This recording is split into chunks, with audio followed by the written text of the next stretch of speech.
తులసి దళాలు నీళ్ళల్లో వేసుకొని ఆ నీళ్లతో మీరు స్నానం చేస్తే ఉద్యోగంలో కానీ వ్యాపారంలో కానీ వృత్తిలో ఉన్న సమస్యలు తొలగిపోయి నెంబర్ 1 పొజిషన్లో ఉంటారు.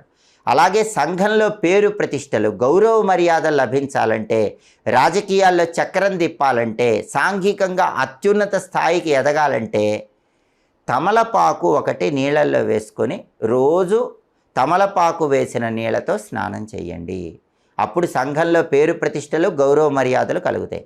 విపరీతమైన లక్ష్మీ కటాక్షం కలగాలన్నా, మానసిక ప్రశాంతత లభించాలన్నా 2 పాల చుక్కలు లేదా 1 స్పూన్ పెరుగు నీళ్ళల్లో వేసుకుని ఆ నీళ్ళతో రోజు స్నానం చేయండి. పాల చుక్కలు కానీ పెరుగు కానీ నీళ్ళల్లో కలుపుకొని ఆ నీళ్ళతో స్నానం చేస్తే మానసిక ప్రశాంతత ఉంటుంది. అఖండ లక్ష్మీ కటాక్షాన్ని కూడా సిద్ధింపజేసుకోవచ్చు. అలాగే గంధం కానీ చందనం కానీ ఏదైనా సరే స్నానం చేసే నీళ్ళల్లో కొద్దిగా కలుపుకొని రోజు